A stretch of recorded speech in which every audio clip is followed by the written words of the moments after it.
Okay. He's a singer, and he's a man that can shake, rattle, and roll. And he takes us down memory lane week after week with Where Are They Now? And the Song of the Week. To finish the show, it's our pop encyclopedia, Shane. Shane Hales. Good to see you. It's Looking good well. to see me. Yeah. Well, mate. Again. Shane. Wow. What a great event, wasn't it? The Rock of the Hythe. Wow. There's been a lot of great events in my life. Yeah, but that yes, is you've done one a lot of them, great- yes, I must say. It's always a great event. Rock the Hive, and I look forward to it every year. And all the planning and everything goes into it, and you know, getting the acts to do it and so on. And this year was no exception. I thought it's one of the best, you know, because we had great bands on, the Mighty Groove Diggers, the Recliner Rockers, and Marion Burns, and the McSweeney Brothers. Everyone was just a great act, you know. And Shane and the Shazam Band. There was just a heap of acts on, and they were all excellent. Suzanne Lynch, Yeah. and her friends. So it was a damn good show, and for $30, you couldn't get cheaper. And of course, all that mullets, it's all gone to the North Shore Hospice, which I was so pleased about. Yeah, great event. Now, Shane, and you've got another great event coming up too, haven't you? Let's give a quick... Well, which one? There's which so one? many. I've got such a busy schedule. You did mention one, and I've forgotten it. But I've got Christchurch on December the 1st. Wow, I've got Upper Hutt Cosy the week before that, and Taupo Cosy. Now, you know how weekend President before. Trump has just been in China?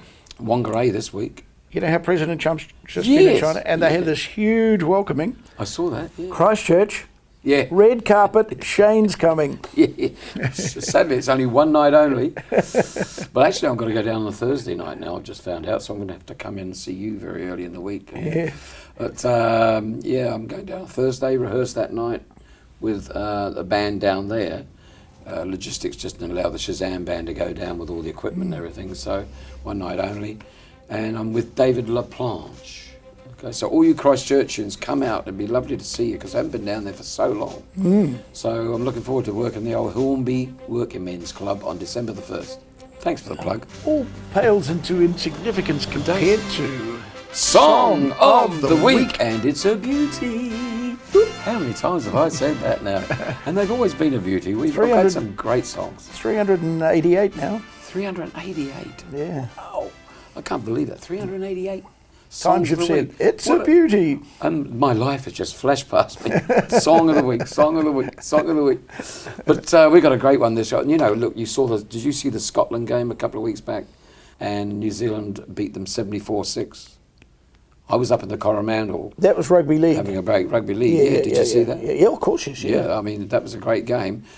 Pretty sad for the Scots, I've got to say. And so I thought, I better cheer the Scots up and cheer 'em feature up. a Scotsman on Song of the Week. And I thought, who better than Jerry Rafferty, the man who gave us Baker Street. Sadly, he passed away 2011 at the age of 63. Which was terribly young, but he had a bit of an alcohol problem, and that helped speed up his demise. He has left, and I'm sure our audience, our viewers will agree, one of the greatest songs in history, Baker Street. Baker Street is just an amazing... I hear it now. It takes me right back. Production-wise, everything, the musicality of it, it's a beautiful song. Yeah. And it grabs you straight away, and of course that beautiful sax on it and everything else. Amazing. A little side note here. Side note. I was a DJ on 1ZM in Auckland. That's right, you were, yes. At the time... I used to turn you off. Well, I was a DJ on Call 93, and you used to turn me off. No, this is even before Call 93. This was 1978. Yeah. And I used to spin... Oh, did you notice that? I used to spin Jerry Rafferty. When you spin the discs. Yeah, we used to spin the discs. And it was Baker Street was really one of your favourites. Yeah, a great song. Yeah, so that's a little aside. That's a nice one, yeah. I mean, you had quite a career in radio, didn't you? Yeah, for and a long time. So I'm digressing again now. That was when I had a voice, but the voice is gone now. Oh, it's okay, yeah. Yeah. I've heard you shout a few orders out there in the office and Face TV, and it seems to, the stronger you give it a bit of power, it's all right. Well, you get that, yeah. Morning tea, you don't have that here. No. Lunch. Yeah, exactly. You're joking. Get out. Starve. Anyway, you want paying? Yeah. Anyway, look, we've digressed terribly here, but anyway, poor old Jerry Rafferty, as I said, died young, age 63. Life started off in a little town called Paisley, outside Glasgow. Paisley. Yeah, Paisley. It's Unbelievable. Paisley. In Yeah. Scotland, they say Paisley. And he grew up there and everything, but he was really an unwanted child. He was the third of three sons, the third son. And he must have been an accident or something, I don't know, but they didn't want him. And the family didn't get on too good because Dad was a total drunken Scotsman. Well, he was an Irishman, actually. He was an Irishman who lived in Scotland, and he married a Scots girl. And his parents, so Dad was he was a rogue, and he would belt the kids and everything else. And it got so bad that the mother and Jerry, she would take him out and walk the streets in all weathers to stay from going home at night until after he'd fallen asleep after he'd been at the pub all night. Because if he came home from the pub, he'd had a few beers or he'd had a fair skinful, he'd come home and he'd belt the kids, and he's a pretty nasty sort of person, you know, so it wasn't too good. So it was really terrible, and of course, the psychology of it all, it upset Jerry in a way that as a kid, he's walking the streets in the rain and all sorts of weather, waiting for Dad to fall asleep before he'd go home, so there's peace in the house. And so no one got hit. And she used to say to him, if it wasn't for you, I'd leave him. It's only because I had you, you're a nuisance. That was even the mother was saying that to Jerry. So Jerry psychologically got a bit screwed up, so to speak. That's and he grew up terrible. with that in his head, you know, Yeah. Unwanted sort of thing. And so, but he made a positive out of it. And by the time he was fortunately for him, his father died. When I say fortunately, his father died, sounds terrible, but he was 16 years old. Jerry, when Jerry was 16, his father died. So that whole thing finished, and he was fortunate enough to have no more of his life spent with any of that stuff. But he got into his music around about the same time, and he started playing in bands at 16. And in 1963, he started playing bands around Glasgow and so on, local bands, and they were called the Mavericks. Great name. Well, Maverick was a big TV show around about that era, wasn't it? Mavericks. Black and white. Yeah. James Garner. I remember it well. But anyway, so they were called the Mavericks, and he had a pal in the band as well, and the two of them, they were school friends, and the band was going quite well. Yeah. So Jerry gets tired of the Mavericks after a while, and Joe Egan was his school friend, and the two of them both left and split and went different ways for a while. Joe Egan, who ended up in another group with him called Steelers Will in later years. Yeah. But meanwhile, he joined up with Billy Connolly. Now, the famous comedian, of course, Billy Connolly, not late, he's still alive, just. Yeah. But poor old Bill, he's not well these days, but still a very funny man. Yeah. But Billy Connolly had this group called the Humble Bums, and it was more of a traditional folk group, you know, and he played banjo, Billy Connolly. That's right. Sang, you know. And of course, so it was lightweight folk, and they played in a band together for several years. But the egos were huge. I mean, Jerry Rafferty had a big ego, so did Billy. And Billy was a very funny man. He told lots of jokes on stage, and it was they stayed friends right throughout the rest of their lives. But what happened was, when the egos started clashing and they just weren't getting on, but they still respected each other's talent and so on. So it was Jerry Rafferty that suggested to Billy Connolly, I think you should go out and be a solo performer, be a comedian. You're a very funny man. Why don't you go out and do that sort of thing, you know, stand-up comic? And he said, well, Jerry, and Jerry, I think you're pretty talented too. You're a great songwriter. You should be out there doing your own thing. So the two of them basically said, okay, and they both went solo. And that was around about 1970. Well, it's still a long way from when he had the hit with Baker Street, still 8 years to go. So he goes out on a solo career, he does a couple of singles, they flop and not too good. So what happens is he ends up with Joe Egan again, his old schoolmate. That's right. His old bandmate from the Mavericks. From the Mavericks. And they get together. Well, now, by this time he's married, his childhood sweetheart, who he met when she was 15 and he was about 18 or something, in Glasgow. She was an Italian girl, actually, but met her in Scotland. And he married her in 1970. And so he had to, and then they had a daughter, of course. He had to support, I've got a family now, I've got to get serious about my music or it's over. So he formed Steelers Wheel, and he'd written that great song, Stuck in the Middle with You. Wow, what a great song. And that Stuck is Stuck in the Middle with You. Yeah. I mean, we could feature that, but Yeah. I'd have to tell you the same story all over again. Yeah. No, But, but yeah, we've got to do that magnificent. one day. We'll come in from a different angle. Yeah, from a different angle. Yeah. That was the first album that Steelersville put out, and it turned into a multi-million-dollar song. Wonderful. A&M Records signed him, and that was how it all happened, you know. And Joe Egan and him were in it, and he wrote the song, Jerry Rafferty.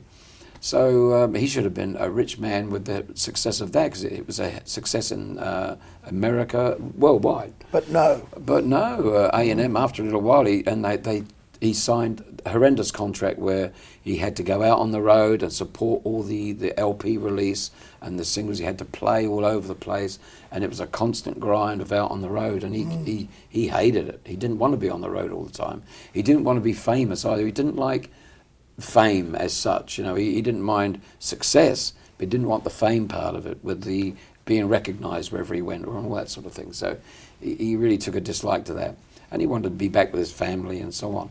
And he found it really hard work. So in the end, he pulled out. When he found out that their royalties had been stolen off them, the royalties were gone, boom, and he said, "Oh, right, that's it, I'm out of here." And so he left the band, but they did coax him back to do another album. But the album, as it was being released in 1975, he'd had enough, and that's when he resigned and said, "I'm out of here." And he and Joe Egan both left the band, and it basically collapsed. The whole thing collapsed. They couldn't keep working like that, you know, and it was over. So anyway, so that was the beginning of his second solo stint. So, you know, Jerry decided, "I'm going to go solo. That's it." And he went and he went to his in-laws, his wife's parents, and moved in with them for a while, because he was pretty skint after all this trouble and the royalties not being paid.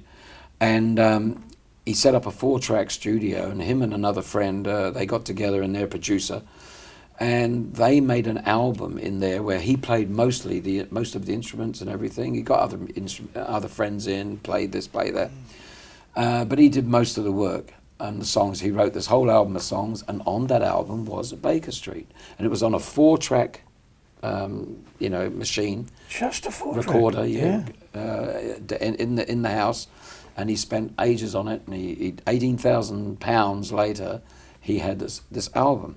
Well, the Baker Street's on the album, and he puts that out. He turned into an overnight multi-millionaire. Overnight.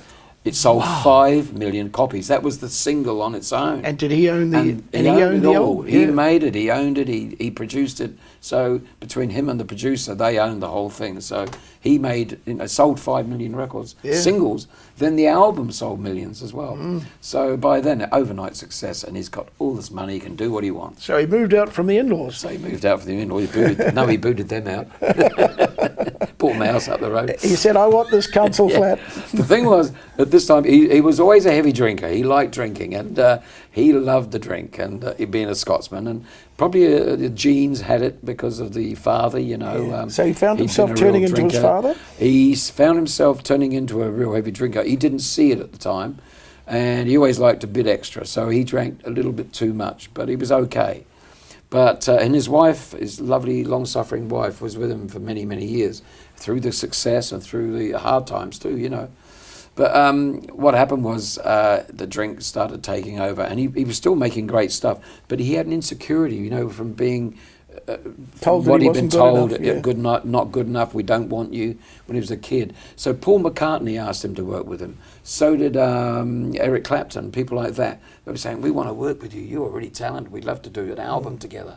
And he turned them down because he was too nervous to go in the studio with them, because he didn't feel he was up to their standard. But he would turn it around and say, "Oh, they're not good enough to work with me," and laugh like that. But he was okay if he had 5 or so drinks. He'd have 5 or so drinks. He'd play with anyone, you know, because it was fine then. But his confidence level just wasn't there on a normal basis, on a day-to-day basis. So anyway, he turned all these people down, and he slowly became a recluse, rather, and the drink got harder and harder. And with the success and everything, because he had a couple of more albums, did very well. And then, of course, he got so bad on the alcohol that his wife had to leave him, because he became dangerous to live with. She said she wanted to help him. She couldn't help him. He was beyond help. He got that bad. And he lived in a big mansion sort of thing, and he had a beautiful farm, and there was a big stream down the back of the house, a bit like my place. So, and there was a stream down there. Yeah. And when he'd always regret it and say, "Oh, I'm going to give up drink. I'm not going to drink anymore. Never again, never again." And he'd go down the stream and he'd have these beautiful cases of these wonderful wines. I'm talking about 100 pounds a bottle, you know, the stuff. And he'd be down there pouring all this beautiful wine into the stream. I wish I'd known about it. I'd say, "Hey, give it to me." But he was pouring this wine away into the stream and things like that. And he'd say, "That's it. I renounced it. You know, I'm never going to drink again." And of course, 2 days later, he's down the pub, boom, and then it got worse and worse. And then he became really violent, and much like his father.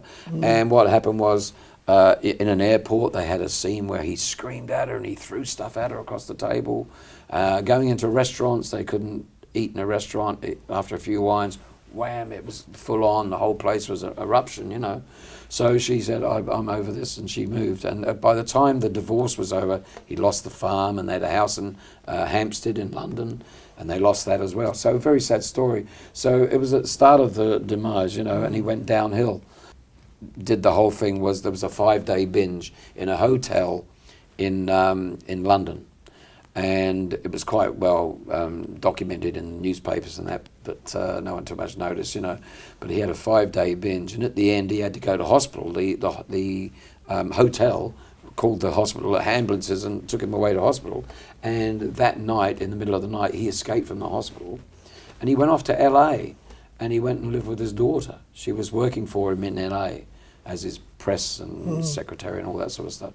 So he went and lived with her. And she looked after him pretty reasonably well. But by the time he'd finished there, he'd met a woman in a video shop, and he decided to go to Ireland with her and live there with her. And he was in a wheelchair by then, and he was on his last legs, really. He was starting to, this is 2000, 2002, 2003. His life just was a downward spiral. And when he came out with a press release, he said, "I'm not a drunk and I'm fine. I'm really in good spirits. I'm living in Tuscany, and I'm actually recording a brand new album." And the newspapers reported all this, said, "Oh, nothing wrong with me, he's great." He was actually in Dorset, drunk as a skunk, and he never ever recorded another album, not another note, the poor guy. So it was a very sad case, and such a brilliant musician. And he put on all this weight, you see, and all that weight that he put on with the boozing and the drinking and everything made him unhappy. He was totally unhappy with himself, and he ended up like his father, dying at a young age, and he died at 63 years old. He had, a full collapse of all the different organs, a major organ collapse, that's what they called it. Went into hospital, he was okay for a couple of weeks, and they thought, "Oh, he's responding well, he's going to get well again." And then, boom, liver. When was that? What year was that? This is 2011. 2011? Liver gave away. Yeah, this is And 6 that was years it. ago he died. Yeah, liver failure, yeah. In Wow. January 2011. I think it's time to slap January the 4th, actually. time to slap the table. Yeah, I reckon. Shane, I can smell that tonight's song of the week has got to be. It's got to be Jerry Rafferty from 1978 with his classic Baker Street. Winding your way down on Baker Street, lighting your head and dead on your feet. Well, another crazy day. You'll drink the night away and forget about everything. This city desert makes you feel so cold. It's got so many people, but it's got no soul, and it's taken you so long to find out you were wrong when you thought it held everything. You used to think that it was so easy. You used to say that it was so easy, but you're trying now. Another year and then you'd be happy. Just one more year and then you'd be happy. But you're crying now.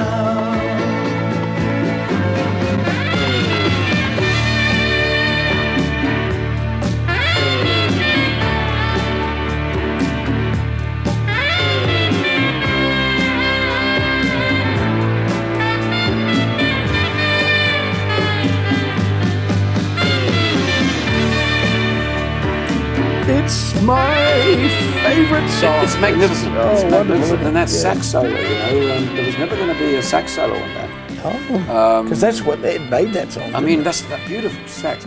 A guy called Raphael Ravenscroft, he played the sax on that, session musician, and he got paid £27 by cheque. The story goes, it's still on the solicitor's wall, it bounced. And he never got paid for that gig. That's the sax player who played that beautiful piece. It's a true story. And he says he can't live with it. He feels that sax is slightly flat in the record. Maybe he just says that, but he says, I've always had to live with that. They wouldn't let me redo it another take, you know, and he said I had to live with it. But yeah, Raphael Ravenscroft. And I love the sax on it. It's beautiful. It makes it. It was actually a guitar part. And he was there, and he said, "Hey, I'll try it on the sax," and he played it, and boom, it came out. Did you know? No. Did you know? Completely out of the blue, this one. That song was making him £80,000 a year, right throughout the last, Right up last to 5 or 6 2011, years of his yeah. life. He was still picking up a cheque for £80,000 a year. Wow. That was a nice little cash cow, wasn't it? Yeah. Wouldn't you mind one of those? That, you could say, is equal to an 80,000-pound sausage. Oh, God. Shane, it's on the screen now. Sterling Job Old Sausage. And I can only say once again, Shane, you've done it again. Way down the street, there's a light in his place. He opens the door, he's got that look on his face, and he asks you where you've been. You tell him who you've seen, and you talk about anything. He's got this dream about buying some land. He's gonna give up the booze and the one-night stands, and then he'll settle down in some quiet little town and forget about everything. But you know he'll always keep